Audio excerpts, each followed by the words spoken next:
va changer de sujet. Cette fois-ci, on va aborder quelque chose qui concerne la Réunion et son développement et son évolution, surtout après le Covid-19. C'est dans Causement Réunionnais.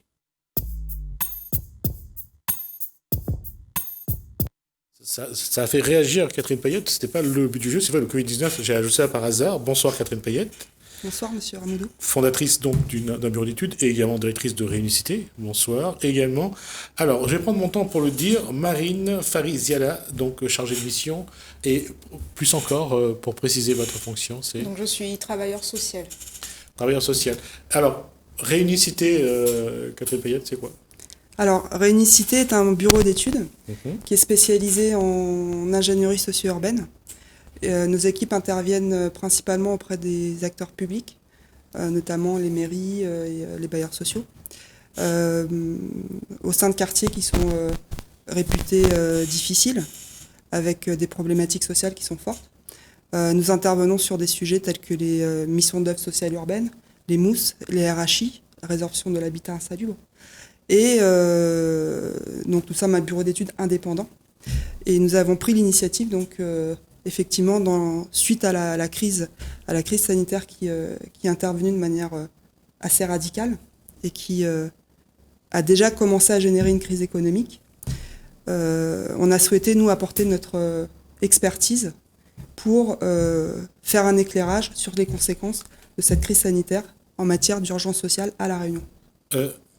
Marine, vous êtes également responsable social. Est-ce que cette crise Covid-19 a vraiment révélé l'insalubrité de certains lieux de vie, de logement, de quartier?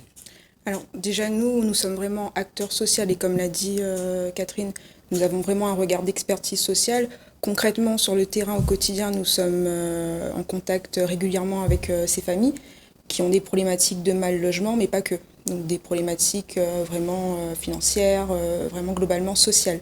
Donc ces familles, chaque situation est vraiment différente.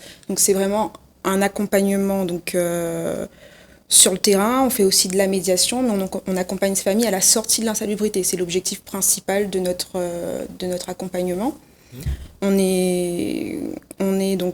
organise des visites à domicile, des entretiens, des permanences pour conduire avec ces familles des projets d'amélioration d'habitat, des projets d'accession sociale, mais aussi du relogement locatif. Je reviens sur ce que vous venez de dire, sur le constat. Puisque vous avez donc parlé de ce bureau d'études, quel constat justement sur les mauvaises habitudes qu'on a à La Réunion et surtout ce constat de voir comment on fabrique des ghettos, entre guillemets. Parce qu'un ghetto, c'est beaucoup plus grand, mais il y a quand même des endroits où on a construit, où c'est vraiment mal construit. Les gens vivent dans des conditions parfois extrêmes. C'est vrai, il y a beaucoup de problématiques de ce genre-là, mais en même temps, il y a eu à La Réunion un effort redoutable qui a été mené par les pouvoirs publics pour sortir une majorité des Réunionnais qui, il y a encore quelques décennies, vivaient dans des conditions de précarité qui étaient énormes, avec, on se rappelle tous, des bidonvilles qui existaient à La Réunion. Donc il y a eu un travail social qui a été important et qui fait qu'aujourd'hui, il y a effectivement une part de logement social à La Réunion qui est importante. Il y a aussi une part de précarité qui est forte. On a plus de 40% de la population qui vit sous le seuil de pauvreté. Et si on revient à la crise sanitaire qui est intervenue, quand on a déjà des fragilités et un tissu social aussi sensible, et bien évidemment, les impacts sont beaucoup plus importants et il est nécessaire de les identifier. Et c'est tout l'objet en fait de l'étude qu'on a lancée. Est-ce que ces 55 jours confinés pour des familles dans des conditions pas très salubres, est-ce que ça aussi a aussi révélé ces conditions de vie difficiles? Alors, une crise, elle est révélatrice du négatif, mais aussi du positif. Et c'est ça, en fait, qu'on veut mettre en avant. C'est là-dessus qu'on veut éclairer nos partenaires, et notamment les pouvoirs publics, dès les premiers jours, on a vu que l'ensemble des collectivités, que ce soit les CCAS, que ce soit le conseil départemental avec les paniers fraîcheurs, que ce soit le conseil régional également qui est intervenu en dehors de ses compétences, voilà, toute la Réunion s'est mobilisée dès les premiers instants de la crise pour, en quelque sorte, renforcer l'accompagnement, parce que le besoin s'est tout de suite, très vite exprimé de manière beaucoup plus importante, avec des familles qui étaient tout d'un coup frappées par un isolement encore plus important, qui étaient tout d'un coup face à des enfants qui étaient à la maison et qui pouvaient être victimes aussi du décrochage scolaire. Il y a eu, on l'a vu, hein, des mots qui existaient déjà qui se sont amplifiés, comme par exemple les violences intrafamiliales. Il y a eu le problème de l'accessibilité aussi au transport. Voilà, le problème de l'activité aussi peut-être qui a disparu pendant ces 55 jours où il y avait peut-être des micro-activités qui entretenaient aussi la vie courante de la famille, qui ont dû s'interrompre compte tenu du confinement. Eh ben, il y a eu des nouveaux publics qui sont apparus aussi au niveau de l'aide sociale d'urgence. Les CCS l'ont dit, puisqu'on a eu, il n'y a pas très longtemps, une rencontre sous l'égide du CNFPT, qui est l'organe fédérateur de la fonction publique territoriale à La Réunion. Et donc, l'ensemble des acteurs territoriaux de l'action sociale ont bien vu que de nouveaux publics étaient venus chercher des colis alimentaires. Donc, nous, l'objectif, en fait, avec l'étude, il est de 3 ordres. Le premier, c'est de faire une photographie par rapport à la manière dont les Réunionnais ont vécu, et notamment les plus fragiles, comment est-ce qu'ils ont vécu cette crise, ce confinement pendant 55 jours. Et il y a eu des impacts, et les impacts continuent à se faire sentir aujourd'hui. Deuxième objectif, c'est d'anticiper et d'adapter les dispositifs d'accompagnement demain. Il y a des choses positives aussi à en tirer. On va y revenir tout à l'heure. Et puis le troisième objectif, c'est de révéler aussi les opportunités dans les quartiers, que ce soit au niveau de la fabrication de masques, par exemple, que ce soit par rapport au service à la personne. Voilà, donc il y a des activités qui peuvent se générer. Alors, sur le premier point que vous venez de donner, la question c'est à vous deux. Quel constat avez-vous fait, ou alors faites-vous actuellement, sur ces 55 jours de confinement ? Quels sont pour vous les éléments essentiels à retenir ? Alors, par rapport à ces 2 mois de confinement, donc il y a eu, il fallait préserver vraiment le lien social avec ces familles qui, de fait, par leurs problématiques, ont déjà, une espèce de rupture sociale et un isolement de fait. Donc, il s'agissait vraiment de conserver ce lien et puis de continuer l'accompagnement avec ces familles. Donc, en fait, nous, l'enquête, le diagnostic Covid-19, on l'a lancé suite à une réflexion en interne nous-mêmes, comment nous allons nous organiser après le déconfinement pour répondre à cette nouvelle demande. Donc on a bien vu, il y avait un risque de conséquences plus ou moins prévisibles, telles que, comme Catherine l'a dit, donc l'accentuation des violences intrafamiliales. On a eu pas mal de sollicitations des familles par rapport à ça. La suroccupation dans des logements aujourd'hui qui ne sont plus adaptés. Donc la plupart des familles qu'on accompagne, c'est vrai, aujourd'hui, elles habitent dans des cases beaucoup trop anciennes qui ne respectent plus les normes. Donc, par rapport à cette crise sanitaire, leur situation sociale n'a fait que, c'est vraiment accentué. Il y a eu des difficultés pour des familles. On a reçu donc des familles qui nous ont expliqué il y avait des difficultés pour appliquer l'école à la maison. Donc, il fallait vraiment répondre à cette urgence, cette nouvelle urgence sociale. Donc, l'objectif aujourd'hui de ce diagnostic, c'est de se préparer en fait sur comment répondre à cette nouvelle demande, à cette urgence sociale. Donc mettre en place, proposer des plans d'action. Donc on sait que dans certains quartiers, il y a peut-être des actions collectives sur tout ce qui est solidarité, mettre en place des jardins partagés, donc là faire travailler plus l'économie sociale et solidaire. Des actions aussi associatives pour permettre aux gens de s'insérer socialement, créer une espèce de cohésion sociale au sein des quartiers, donc des actions d'animation de quartier, on est aussi sur ce genre de mission. Et pour tout ce qui est des questions de logement, donc de l'accompagnement à la fois sur la recherche d'un logement adapté, mais aussi sur un projet qui correspond à la situation financière, sociale, familiale de la famille. Je reviens à la question initiale, c'est-à-dire que pour vous, quels sont les éléments de ce constat, de ce diagnostic que vous avez fait, qui sont criants ? Alors, d'abord, l'enquête est en cours, donc elle va se prolonger puisqu'on avait prévu de l'achever à la fin du mois de juin. On a deux profils en fait de questionnaires avec d'une part ce qu'on a appelé les institutionnels, c'est-à-dire les collectivités, et également donc les acteurs associatifs. Et on a d'autre part ce qu'on a appelé le questionnaire habitant, où là en fait on va questionner les familles pour évaluer en fait leur vécu, comment est-ce qu'ils ont vécu cette période du confinement et comment est-ce qu'ils voient l'avenir par rapport à cette crise. Et c'est ça en fait l'intérêt de l'étude, c'est qu'on a un point de vue qui est différent. Et l'idée, c'est de pouvoir avoir un éclairage qui est global sur tout le territoire de La Réunion, mais aussi territorialisé par commune. On n'a pas l'ambition d'aller dans toutes les communes, mais en tout cas, on aura une photographie par grande micro-région. On a les élections municipales, donc le second tour qui arrive dimanche. Et du coup, pour le questionnaire des familles, donc on doit attendre la fin des élections municipales. Et donc, on a prévu de finaliser donc l'enquête vers la mi-juillet pour ensuite en restituer les éléments de conclusion courant août, à la rentrée du mois d'août. Voilà, donc pour le moment, c'est un peu prématuré pour dire les grandes tendances, mais globalement, on sait qu'il y a eu une augmentation du besoin sur le terrain et on sait que les organisations publiques, aujourd'hui, ont tiré les enseignements de cette crise pour adapter leurs dispositifs et pour améliorer aussi leur intervention sur le terrain pour tenir compte de l'augmentation de ces besoins. Sur le deuxième point, vous avez dit qu'il y a des choses positives qui sont également sorties. On voit quand même qu'il y a des éléments que vous allez pouvoir utiliser. Quels sont ces éléments ? Alors, d'abord, sur la question du traitement de la demande sociale, on a un retour d'expérience des CCAS qui nous ont de manière assez majoritaire, indiqué que la crise a permis des mutations très, très rapides. Et je pense que c'est valable pour beaucoup de secteurs d'activité.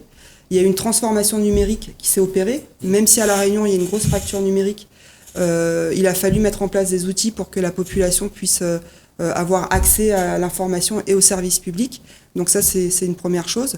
Il y a eu des initiatives avec des chantiers d'insertion, par exemple, qui sont intervenus sur le terrain dans les quartiers, où il y a eu des initiatives aussi de fabrication de masques. Et puis, il y a eu l'expression de cette solidarité réunionnaise qui s'est manifestée dès les premiers jours, avec des volontaires, des bénévoles qui sont allés auprès des plus fragiles, auprès des personnes âgées, pour apporter les colis alimentaires. Voilà, donc ça, c'est quelque chose qu'il faut souligner, mettre en avant. Je crois qu'il faut retenir que l'expression de la solidarité réunionnaise s'est exprimée de manière tout à fait intéressante. Lorsqu'on parle d'évolution, on a découvert que le Réunionnais, pendant ce confinement, avait besoin de se faire livrer de la marchandise, par exemple. Ça, c'est un élément qu'il va falloir tenir en compte aussi dans l'évolution, ne serait-ce qu'au niveau pour créer de l'activité de l'entreprise.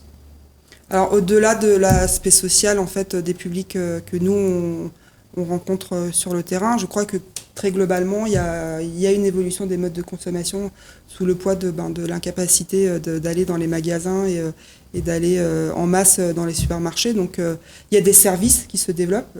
Ça peut être des services à la personne, ça peut être des services aussi en soutien scolaire pour des enfants qui étaient à la maison.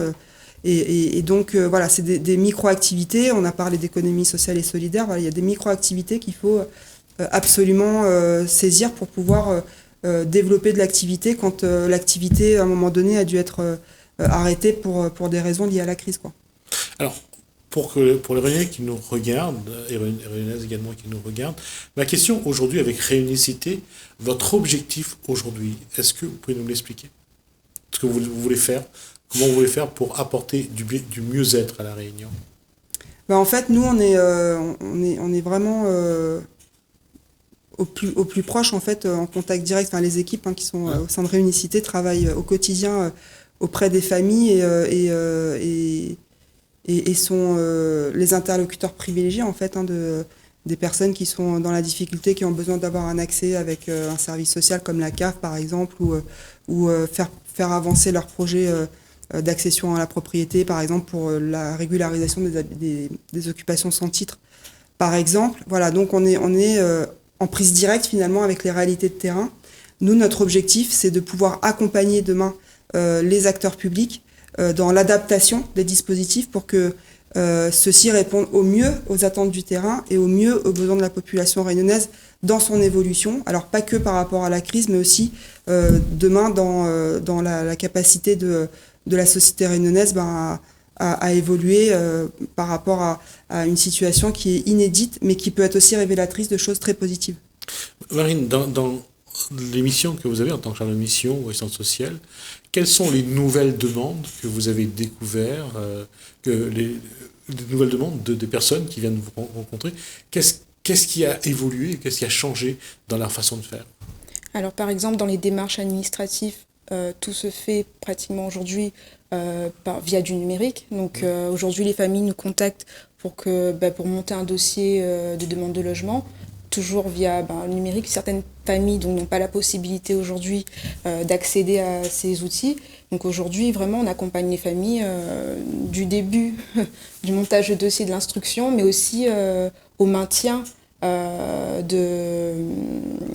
dans le logement. C'est-à-dire que lorsque on accompagne la famille sur une demande de logement, on ne va pas se contenter aujourd'hui de faire uniquement la demande de logement sur Internet, mais on va aussi argumenter leur recherche. Quand c'est de l'accession à la propriété, on va évaluer donc la situation des familles, donc toujours en fonction de leurs ressources, pour essayer de leur proposer la solution la plus adaptée.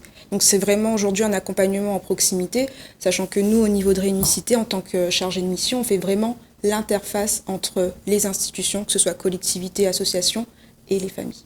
Cet accompagnement aboutit à une mutualisation pour vous? Ça permet d'être plus performant, plus pratique ou pas?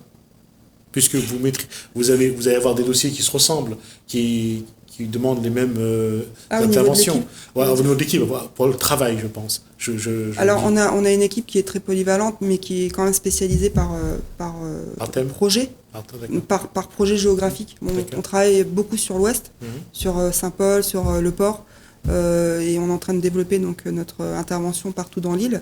Il faut aussi remettre les choses dans leur contexte. On n'est pas que face à une crise sanitaire avec le Covid-19, il y a une double crise sanitaire à La Réunion. Il y a aussi la dengue. Donc ça, là-dessus, il faut aussi en permanence rappeler les bonnes pratiques et partager avec l'ensemble de la population ces précautions et les gestes de prévention à tenir. Voilà, donc il faut qu'on s'adapte, il faut qu'on évolue. Et du coup, nous, dans l'exercice de nos missions, on est avant tout concret, pratique et pragmatique en fait. Et on a cette obligation aujourd'hui d'être agile et flexible et polyvalent dans nos réponses. Et encore une, je reviens là-dessus. Est-ce que aujourd'hui la démarche, ne serait-ce que pour les documents que les gens vous avez présentés aux personnes, est-ce que vous attendez quelque chose de la population, que la population vienne vers vous, fasse quelque chose pour vous aider dans votre démarche? Alors plus on aura d'éclairage, plus on aura de contributions et plus l'étude sera riche. Donc l'objectif évidemment c'est qu'on ait le plus possible de participation au niveau de la population. On va aller vers la population parce que alors les questionnaires sont en ligne, donc c'est des questionnaires qui sont numériques. Il faut l'outil, il faut l'ordinateur ou une tablette pour pouvoir y répondre, ou un smartphone. Donc on va accompagner nous les publics qu'on va mobiliser dans les communes sur lesquelles on a identifié donc les familles. Et l'objectif en fait c'est que que les personnes puissent répondre. Plus on aura une analyse riche donc sur un territoire donné, et plus l'étude et le diagnostic sera intéressant comme je le disais. Et là-dessus, vous attendez une vraie communication, c'est-à-dire que des échanges, c'est-à-dire que les gens viennent vous voir, que vous puissiez les rencontrer, ou ils vont, par l'intermédiaire d'un formulaire, ça sera suffisant? Ouais. Eh ben c'est les deux en fait. C'est les deux, c'est-à-dire qu'on va vraiment accompagner les familles qui n'ont pas accès à ces outils numériques à répondre à ce diagnostic, à ce questionnaire. On va les accompagner, c'est-à-dire s'il faut les rencontrer, aller à domicile, on est disposé aujourd'hui à le faire. On a aussi également un numéro de téléphone si les familles souhaitent nous contacter. Vous pouvez le donner si vous voulez. Okay, c'est le 06 93 48 76 39. D'accord. Donc voilà, on sait très bien qu'il y a des personnes âgées, ce genre de profil, par exemple, qui n'ont pas forcément accès à ce genre d'outils. Alors, cette question est peut-être un petit peu vicieuse, mais je vous la poser. Généralement, quand on construit les cases, c'est pour les parents, c'est pour les enfants et les parents. C'est-à-dire des mères de famille qui ont 2, 3 enfants, qui ne savent pas où aller. Aujourd'hui, c'est de construire pour les personnes âgées, parce que au-delà, à partir de 2030, on a annoncé 100 000 personnes âgées de plus de 60 ans à La Réunion. D'ailleurs, je ferai partie. C'est Aujourd'hui, est-ce qu'il faut penser à construire des cases, des maisons pour les personnes âgées? Parce que, Oui, mais totalement, les pouvoirs publics ont déjà bien anticipé ce phénomène. Comme vous le dites, la population de plus de 65 ans va doubler d'ici 2030. Et 2030, c'est pas très loin, c'est dans 10 ans. en disant, Donc aujourd'hui, on voit bien, il y a de nouvelles solutions d'habitat qui interviennent, que ce soit des résidences seniors sociales. Donc on a des familles qui ont occupé des logements qui étaient très grands parce que la taille de la famille faisait que on avait des F4 et des F5. Et puis le parcours résidentiel fait qu'à un moment donné, la personne âgée se retrouve soit en couple ou seule dans un grand appartement. Elle n'est plus en capacité de l'entretenir. Le loyer est peut-être un peu plus cher. Donc il y a des solutions qui aujourd'hui interviennent pour permettre à des personnes âgées de se retrouver dans des habitations avec des services aussi qui sont adaptés par rapport à leurs conditions de vie, à leurs besoins. Et c'est des personnes qui peuvent vivre dans des résidences en toute autonomie. Mais ça, effectivement, il faut en tenir compte. Il y a aussi un fort besoin d'écohabitation. Avant, à La Réunion, la tradition faisait que tout le monde vivait sous le même toit. Voilà, les grands-parents, les parents, les enfants, les petits-enfants. Aujourd'hui, c'est plus pareil. Dès le plus jeune âge, les gens ont besoin de vivre dans un logement à eux. Et donc, il y a ce besoin de cohabitation qui fait que l'évolution de la demande en matière de logement, elle est forte. Et donc, il faut effectivement y faire face. et pour dans votre mission, il y a beaucoup de personnes âgées que vous rencontrez. Exactement. Notre mission, alors moi j'interviens principalement sur une RHI, donc c'est une zone de résorption d'habitat insalubre. J'ai plus de 80 familles aujourd'hui qui correspondent à un profil de personnes âgées qui, pour la plupart, ne peuvent plus porter leur projet seuls de par leurs conditions sociales. Donc aujourd'hui, on fait en sorte que les enfants puissent porter le projet avec la personne âgée. Il y a des dispositifs aujourd'hui que met en place le gouvernement pour permettre à ces personnes de devenir propriétaires. Donc il y a plusieurs types de projets auxquels les familles peuvent aujourd'hui être éligibles. Avec votre expérience, est-ce que vous pouvez dire aujourd'hui si les personnes, on a parlé d'isolement, on a parlé de leur solitude, les personnes âgées sont de plus en plus seules? Les personnes âgées sont de plus en plus seules, je ne pourrais pas le dire comme ça. Je sais qu'aujourd'hui, il y a quand même une solidarité qui est propre vraiment à la culture réunionnaise, qui reste quand même importante sur nos territoires. Catherine Mayette, pour l'évolution, pour le fait que Réunicité va apporter aux projets qui vont se mettre en place, est-ce qu'aujourd'hui, il faut tenir compte d'un contexte sanitaire, crise économique, crise sociale? Est-ce que ces différents éléments ne vont pas compliquer un peu le travail? Ou c'est nécessaire de le prendre en compte aujourd'hui? Il faut le prendre en compte, il faut anticiper, il faut s'adapter. Il faut que les politiques publiques aujourd'hui raisonnent sur le long terme. On est sur une crise qui est conjoncturelle, mais qui peut devenir structurelle aussi, avec une crise économique dont on ne connaît pas encore la résonance. Donc il faut absolument anticiper et tenir compte aussi de l'augmentation du besoin sur le terrain. C'est tout l'objet de l'enquête qui va permettre d'avoir une photographie à l'instant T, mais tout l'enjeu, en fait, c'est de préparer l'après-Covid-19. Et le fait qu'il y a eu cette épidémie, ça a compliqué ou pas le travail que vous faites? Je dirais que ça a confirmé que les besoins sont importants. Ça a révélé. Ça a révélé un besoin qui va aller en augmentant, en fait. Et il faut s'occuper de cette question de l'urgence sociale. les pouvoirs publics sont déjà bien mobilisés là-dessus, mais clairement, un des enjeux à La Réunion, ça va être demain de prendre en considération l'augmentation des besoins du traitement social auprès des plus fragiles. Il n'y a pas eu de traumatisme justement à ce niveau-là? Les gens vous parlent normalement? Les informations arrivent comme vous le voulez ou c'est plus complexe? C'est vrai qu'au début du déconfinement, chez certaines familles, on sentait un peu une crainte de recevoir chez elles ou de venir en permanence. Mais après, voilà, on a mis en place tout un protocole aujourd'hui pour pouvoir aller à la rencontre de ces familles et finalement les recevoir dans un espace sécurisé et les rassurer. Après, moi, je voudrais rajouter aussi une chose, c'est qu'on a parlé des soignants. Voilà, il y a des sortes de héros du quotidien qui sont intervenus, même les caissières dans les supermarchés, mais les travailleurs sociaux qui étaient sur le terrain dès le premier jour, il faut aussi reconnaître le travail qui a été fait. On est dans un contexte qui était très anxiogène.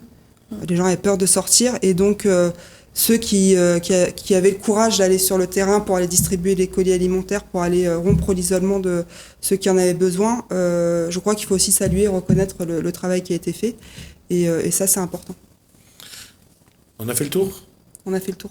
D'accord, je vous remercie. Donc voilà, en tout cas, on essaiera de prendre la température à chaque fois que vous souhaitez. On essaiera de voir comment on peut communiquer sur cette action que vous menez, bien sûr à travers Réunicité, et voir un petit peu comment il faut pas percevoir l'évolution, je dirais, pas seulement de l'habitation, mais je pense qu'autour de ça, c'est toutes des traditions qui vont évoluer, la façon de vivre également, et il faudra en tenir compte.